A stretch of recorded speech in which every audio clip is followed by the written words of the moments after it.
রাস্তাটা বন্ধ। টাইম এখন 4:13। তোমরা যারা জানো না বাইস্কোপ কোথায়, এন্ট্রিটা একটু চেঞ্জ হয়ে গেছে।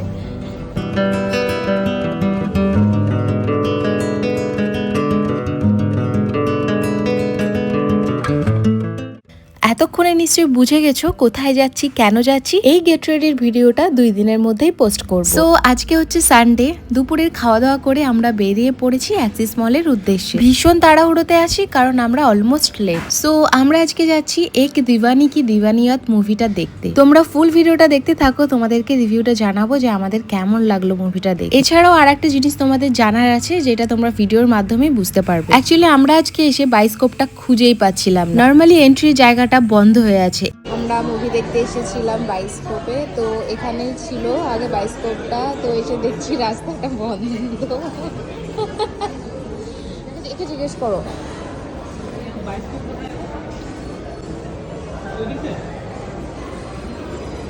তো যাই গিয়ে দেখি কোথায়। টাইম এখন 4:13। সো ফাইনালি 3 জনকে জিজ্ঞেস করার পর আমরা এন্ট্রিটা খুঁজে পেয়েছি। অনেকেই তোমরা আসো বা আসবে অ্যাক্সিস মলের বাইস্কোপে মুভি দেখতে, তো টু অ্যালার্ট এন্ট্রিটা এখন চেঞ্জ হয়েছে করে দিয়েছি। তো আমরা ফাইনালি বাইস্কোপ খুঁজে পেয়েছি। যারা জানো না বাইস্কোপ কোথায়, তোমরা দেখতে থাকো। অনেকটা ঘুরে ঘুরে সেম জায়গাতেই আছে, কিন্তু এন্ট্রিটা একটু চেঞ্জ হয়ে গেছে। আচ্ছা, তো তোমরা ফুড কোর্টের একদম ব্যাক সাইড দিয়ে চলে আসবে। একটু হাঁটলেই দেখতে পাবে বাইস্কোপ বলে একটা অ্যারো দেওয়া আছে ডান সাইড দিয়ে। একটু বেশি হাঁটতে হবে, হেঁটে গলি গলি দিয়ে আসলেই তোমরা এন্ট্রিটা খুঁজে পাবে। সো আমরা ভীষণ এক্সাইটেড, জানি না মুভিটা কেমন হবে। সানাম তেরি কাসাম দেখতে আসিনি, বাট পরে দেখেছিলাম, ভালোই লেগেছিল। বাট এটা দেখে এইটুকু তো বুঝতে পারছি একটা ভীষণ ভালোবাসা নিয়ে কোনো একটা মুভি। আমরা এসে পৌঁছতেই 2 মিনিটের মধ্যে মুভি স্টার্ট হয়। আমরা যখন আসি তখন আমাদের দেশের জাতীয় সঙ্গীত হচ্ছিল। প্রথমে তো ফাঁকাই ছিল, তারপরে দেখি আস্তে আস্তে পুরো হলটাই ভর্তি হয়ে গেল।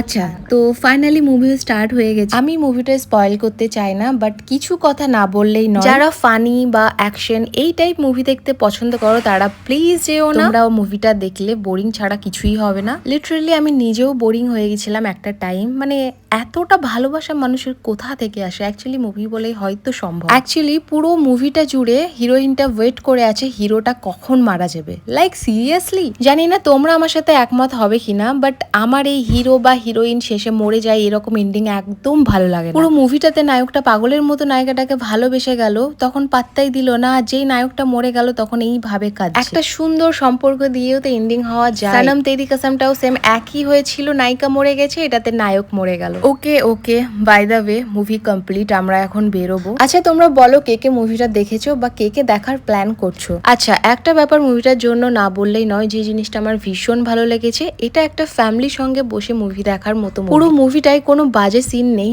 বা হাগ করা পর্যন্ত কোনো সিন নেই। রোমান্টিক মুভি বলে এই না যে বয়ফ্রেন্ড বা হাজবেন্ডের সঙ্গে আসতে হবে, তোমরা ফ্যামিলির সঙ্গেও আসতে পারো। সো দ্যাটস ইট, আজকে আসি।